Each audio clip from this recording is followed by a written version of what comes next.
Bonsoir à tous, merci d'être fidèles au programme de ITV 19h45, le journal au sommaire de cette édition vers une solution partielle dans l'affaire Nengeler. Babacar Ngom accepte de céder une centaine d'hectares de terre aux populations de Nengeler afin qu'elles puissent démarrer les récoltes pour cet hivernage. Le ministre de l'Intérieur, Aly Ngouille Ndiaye, a encore joué le rôle de médiateur et vous l'entendrez. Le trafic reprend bientôt au sein de l'espace CEDEAO. Les pays membres doivent valider un protocole sanitaire et sécuritaire pour la réouverture des frontières terrestres. Une annonce faite par le ministre sénégalais des Transports, Oumar Youm, en tournée nationale.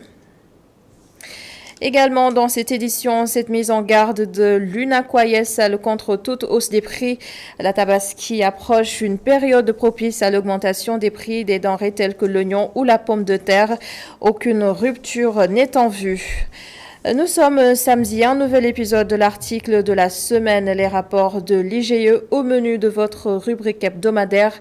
Magouille au sommet de l'État, c'est une de l'I quotidien que nous allons décortiquer en fin d'édition. Le développement, c'est tout de suite.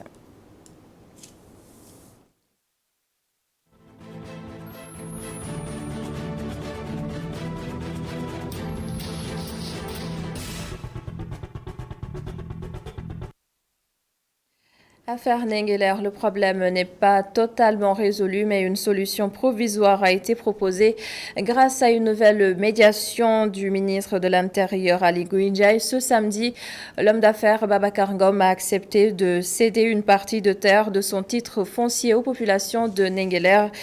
Avec ces centaines d'hectares, les paysans de la localité vont pouvoir entamer les travaux champêtres. Aly Ngouille Ndiaye, ministre de l'Intérieur, joint par Migui Maram Ndiaye pour ITV. Discuter et également, à l'issue des discussions, on avait convenu qu'il allait quand même permettre aux populations de cultiver cette année, surtout que l'hivernage est déjà là au niveau, donc partout dans le Sénégal et également au niveau de cette zone. J'ai des parties également expliquer, en tout cas aux populations, ce que nous avons retenu donc de ces deux discussions. J'ai rencontré donc le maire, le chef de village, quelques dignitaires du village et également les représentants des jeunes. Nous avons eu en tout cas à leur présenter la solution que nous avons préconisée et nous avons commencé en tout cas à mettre en œuvre parce que déjà la complication c'est que les gens se cultivaient peut-être de façon un peu dispersée, donc il va falloir réorganiser ça. Les populations ne savaient pas, n'ont pas une idée précise également de l'étendue des surfaces qu'elle cultive. Donc, j'étais parti avec un géomètre qui était en train de faire déjà un état des lieux.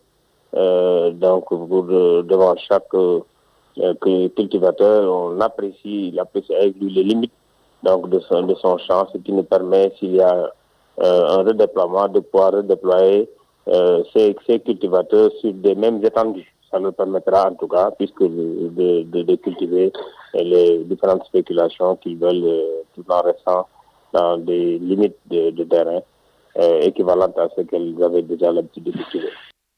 Les pays de l'espace CEDEAO vont bientôt rouvrir leurs frontières terrestres. Il leur suffit juste de valider des protocoles sanitaires et sécuritaires.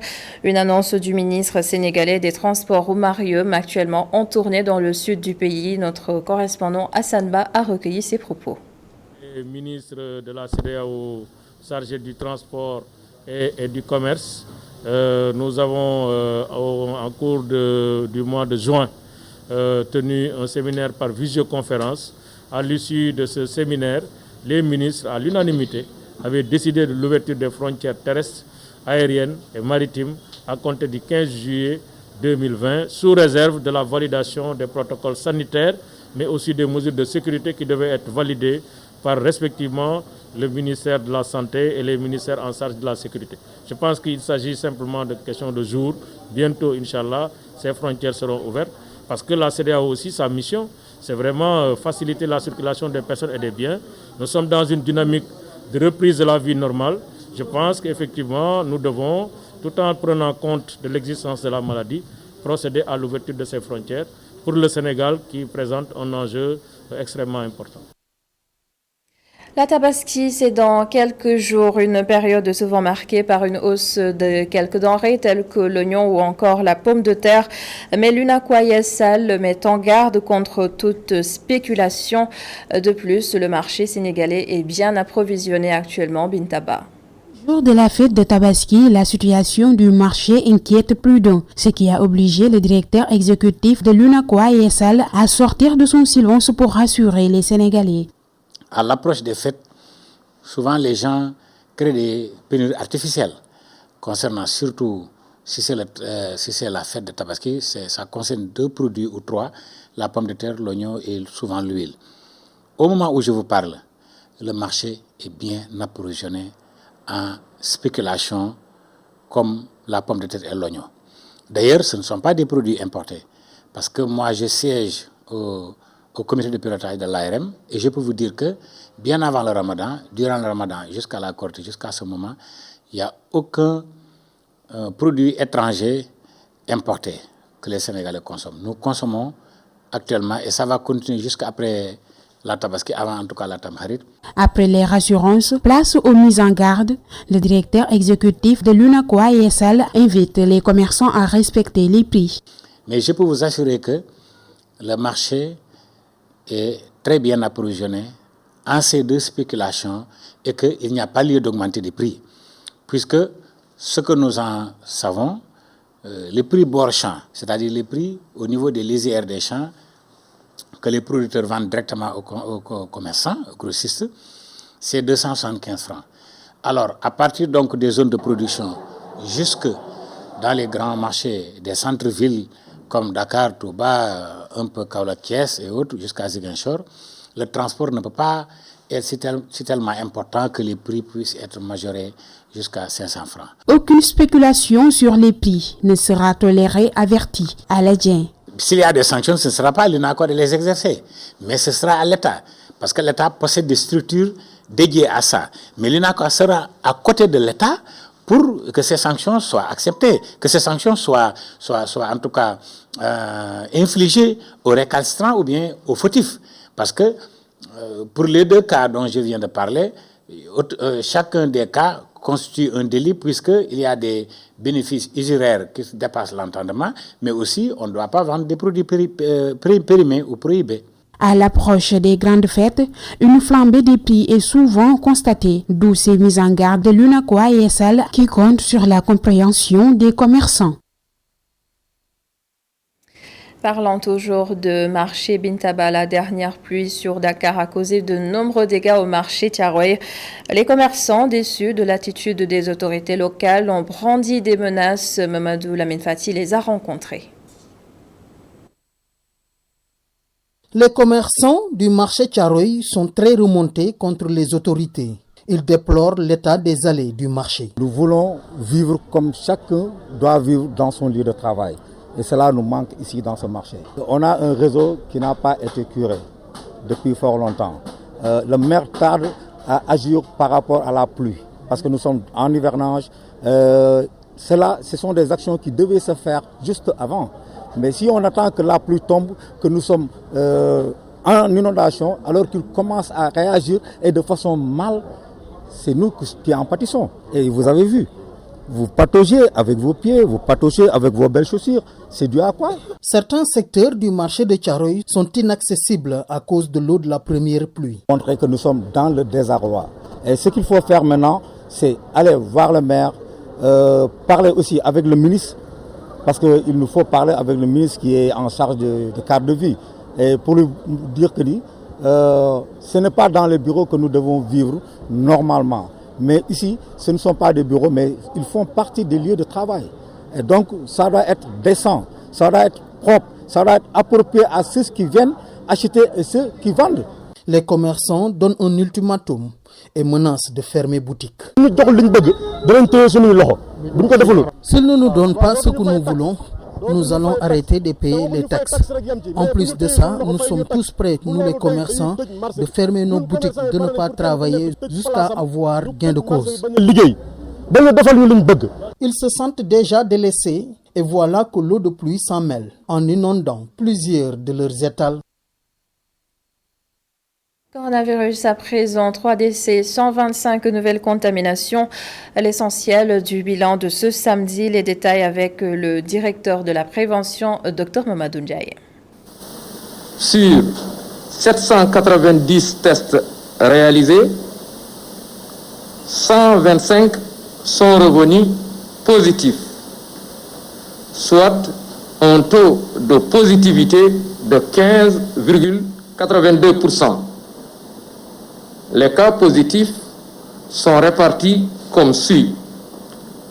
76 cas contacts suivis par nos services, 49 cas issus de la transmission communautaire et répartis entre Dakar Plateau 4, Guédiawaye 3, Mbao 3, Mbour 3, Ouakam 3, Parcelles Assainies 3, Touba 3, Yoff 3, Mariste 2, Pout 2, Rufisque 2, Almadies 1, Birkilane 1, Cité Soprim 1, Gibraltar 1, HLM 1, Joal 1, Kaolack 1, Kédougou 1, Kolda 1,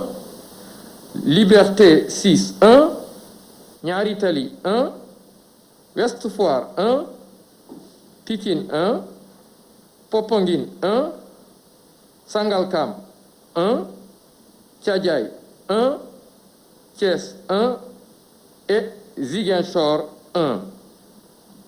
50 patients hospitalisés ont été contrôlés négatifs et déclarés guéris. 45 cas sont dans nos services de réanimation. 3 décès ont été enregistrés ce vendredi 17 juillet 2020. L'état des autres patients reste stable. Absolument aucun secteur n'est épargné par la pandémie. Ces contre-coups sont aussi ressentis par les librairies. Des chiffres d'affaires en chute libre depuis le mois de mars dernier. Un tour à la librairie Claire Afrique avec Abdourahmane Ly et Augustin Mandan. C'est un silence inhabituel ici à la librairie Claire Afrique. Un silence qui en dit long. Le coronavirus n'a clairement épargné aucun secteur. Et la librairie souffre énormément. On a constaté une baisse considérable des ventes. Les pertes sont énormes, très énormes. Bon, seulement qu'on ne peut pas vous donner un chiffre exact actuellement. Et depuis le mois de mars, les ventes ont diminué. Vous-même, vous avez constaté, il n'y a aucun client, ce qui explique toujours la situation qui est là, qui est très très difficile à supporter. Cette situation aurait exactement commencé à la fermeture des écoles et universités survenues le 16 mars, les apprenants étant leurs principaux clients. Ce qui veut dire ils n'ont plus besoin de certains manuels, ils n'ont plus besoin de certains livres. Et à côté, vous avez l'université Cheikh Anta Diop, donc l'université aussi est fermée, les centres de formation. Donc tout ça là, ce qui agit sur notre vente. Et quand vous prenez un peu normal habituellement, nous sommes dans la période de fin d'année, juin, juillet. Donc habituellement, on est en train de préparer déjà la distribution des prix où les écoles viennent pour primer leurs meilleurs élèves. Mais si vous constatez un peu, vous faites le tour, les annales sont là sur les tables, les livres n'ont pas bougé. Ce jeune étudiant confirme. Il sillonne les rayons à la recherche d'un livre en gestion des ressources humaines. Vu que c'est un livre qui est en rapport avec mon cursus, c'est pour ça que je voulais venir ici aujourd'hui pour en chercher un. Mais la seule présence de Massamba Dieng, naturellement, n'arrange pas la situation économique de l'entreprise. Une alternative est cependant trouvée pour essayer de sortir la tête de l'eau. Habituellement, les clients passent des commandes à travers WhatsApp, à travers Facebook. Donc, s'ils veulent quelque chose, ils nous écrivent ou bien ils nous appellent directement. Donc, on se débrouille aussi un peu pas mal pour faire une livraison à domicile. Et pour ceux qui pourraient penser que la vente de la version numérique des livres pourrait arranger les choses, Marcel Toulassi met un bémol. Pour la version numérique, c'est pas une chose qui arrange vraiment la librairie. La librairie, bon, c'est vraiment le toucher, le physique, le livre en tant que tel. Mais on ne peut pas mettre un livre sur le net, ou bien version numérique, pour dire que la librairie Clair Afrique est en train de les vendre comme ça. Non, on n'est pas habilité à vendre les livres numériques comme ça. Une situation économique de l'entreprise à l'image de celle du pays, une situation que le monde n'est pas prêt d'oublier. Merci beaucoup Abdourahmane. Et dans le reste de l'actualité, les rapports de l'IGE au menu de votre rubrique hebdomadaire, l'article de la semaine, des fautes de gestion constatées dans des entreprises publiques. Voilà ce qui a motivé cette une de l'I quotidien, je cite, magouille au sommet de l'État. El Hadj Malick Cissé et Moussa Fall ont rencontré son auteur, Babacar Touré.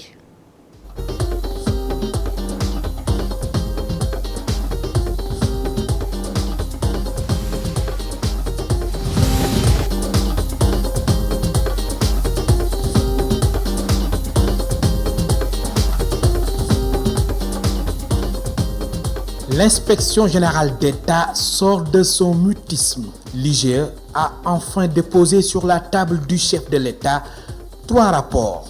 Sans surprise, des manquements ont été constatés.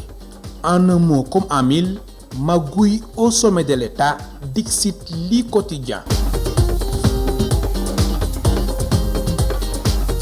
Magouille au sommet de l'État, ça découle d'une étude qui a été réalisée par le journal sur les 3 rapports que l'inspection générale d'État, par le biais du vérificateur général François Collin, a remis ce lundi au président de la République. Après avoir étudié les 3 rapports, nous avons décelé ou bien nous avons constaté les différents manquements que l'inspection générale d'État a décelés après ses enquêtes sur les organismes publics, sur la gouvernance, mais aussi sur la reddition des comptes. Plusieurs manquements décelés, des entreprises publiques épinglées et prises en flagrant délit d'irrégularité. Tenez-vous bien et jetez un coup d'œil dans le rapport 2018-2019 de l'IGE. Après avoir parcouru tous les 3 rapports, nous avons été attirés par 3 choses. D'abord sur la gestion des entreprises publiques ou bien des établissements publics, par ce qui s'est passé au niveau du CETUD, le Conseil exécutif des transports urbains de Dakar, au niveau de SAPCO Sénégal, où l'inspection générale d'État a décelé des cas d'irrégularité dans le recrutement des agents, mais aussi dans des cas de non-respect des cahiers de procédure et des appels à candidature.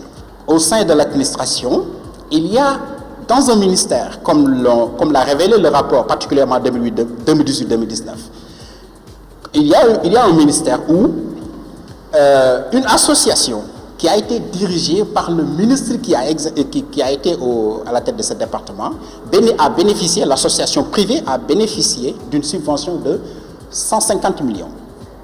Alors, 150 millions, un chèque de 150 millions qui a été décaissé au profit d'une association pour des services que l'association n'a jamais rendus. Et que l'IGE a conclu que si l'association a pu accéder de façon aussi facile à ces deniers publics, c'est parce que tout simplement, celui qui a été président de l'association a aussi été chef du département de ce ministère. Entre autres dysfonctionnements, des errements récurrents dans l'acquisition et l'utilisation des véhicules administratifs. 80 véhicules prévus en 2018, 882 finalement commandés. Au niveau également de certains ministères, comme l'ont révélé les rapports, il a été constaté que l'acquisition des véhicules de l'administration ne se fait pas selon les règles définies par le décret de 2008. Et que même le Conseil, l'IGE, après avoir constaté ça, a fait la recommandation au président de la République de mettre en application l'instruction présidentielle du 5 novembre 2008 portant application du décret 2008-695 du 30 mai 2008. Le dernier point sur lequel nous avons insisté, c'est justement le conflit d'intérêts au cœur même de l'administration. L'inspection générale d'État n'a pas manqué de prodiguer des recommandations. Pour mon confrère, la balle est dans le camp du président de la République. Le général d'État, comme il est dit dans ses statuts, produit des rapports annuels même si les rapports ne sortent pas chaque année, et que ces rapports seront remis comme l'ont fait les enquêteurs au président de la République. Maintenant, c'est le président de la République qui va essayer de voir comment mettre en application les différentes recommandations qui ont été formulées dans le cadre de ces rapports. Alors, pour rappel, on peut dire que le président, après les rapports de la Cour des comptes, avait dit qu'on va mettre en place une commission chargée d'étudier encore les recommandations qui ont été formulées par le corps de contrôle. Ce qui, jusqu'à présent, n'a pas été institué. Mais aujourd'hui, moi, je pense que, puisque l'inspection générale d'État a déjà fait son travail, et non, on a constaté, on a relevé des cas de manquement dans la gestion publique, dans la reddition des comptes. Alors, c'est au président de la République de maintenant décider la suite qu'il faut donner à ces différents rapports. Les vérificateurs généraux ont fait un grand pas. L'IGE, à sa tête François Collin, a ainsi publié 3 rapports, 2016, 2017 et 2018-2019. En toile de fond, l'état de la gouvernance et la reddition des comptes.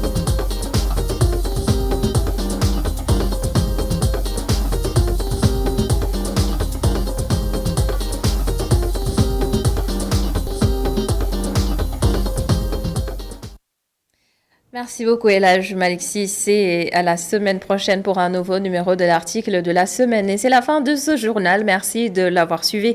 Merci à toute l'équipe de la régie et bonne suite des programmes sur ITV.